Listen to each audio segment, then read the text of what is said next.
नमस्कार दोस्तों। आज मैं आपके लिए जो कहानी लेकर आई हूँ उसका शीर्षक है माँ का आखिरी खत। रात के 12 बज चुके थे। माँ कभी दरवाजे की तरफ देखती तो कभी घड़ी की तरफ। माँ की आंखें और चेहरे साफ बता रहे थे कि उन्हें कितनी चिंता हो रही है। थोड़ी ही देर में दरवाजे की घंटी बजती है।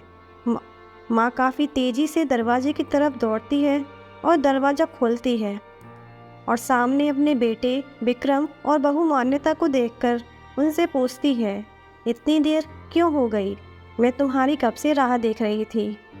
माँ, अब मैं छोटा नहीं हूँ, तुम मेरी चिंता मत किया करो। विक्रम घर के अंदर प्रवेश करते हुए बोला, बेटा कितना भी बड़ा हो जाए माँ के लिए छोटा ही रहता है। चलो छोड़ो, हाथ पैर धो लो, तुम्हारे लिए खाना लगा देती हूँ। माँ ने दरवाज़ा बंद करते हुए कहा, माँ जी, हम बाहर से खाना खाकर आए हैं, आप खा लीजिए, हम सोने जा रहे हैं। बहू मान्यता ने कहा, लेकिन मैंने तो तुम लोगों की पसंद की खीर बनाई है, आओ थोड़ी थोड़ी खा लो। माँ ने कहा, माँ तुझे एक बार में समझ नहीं आता क्या? तेरी बहू ने कहा ना, हम बाहर से खाना खाकर आए हैं, क्यों परेशान करती है? जा तू खीर खा ले और सो जा, और हमें भी शांति से सोने दे। माँ अकेले खीर कैसे खा सकती थी, और बिना खाए तो उसे नींद भी नहीं आती, क्योंकि बेटे के इंतजार में उसने कुछ नहीं खाया था।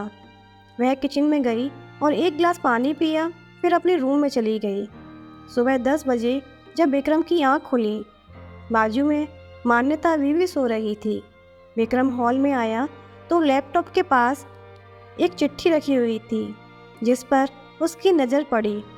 यह चिट्ठी किसकी हो सकती है, यह देखने के लिए वह उस चिट्ठी को खोला और पढ़ना शुरू कर दिया। मेरे लाल, तू सोच रहा होगा कि एक घर में रहते हुए ये चिट्ठी क्यों? मैं तुम्हें बोलकर भी तो ये बता सकती थी। हाँ, बता सकती थी, अगर तू मेरी बातें सुनना चाहता तो। किसी एक्सप्रेस गाड़ी की तरह तू आता है और कुछ ही पलों में फिर से निकल जाता है। खैर, वो सब जाने दो। कल तुम्हारा जन्मदिन था, इसलिए मैंने खीर बनाई थी।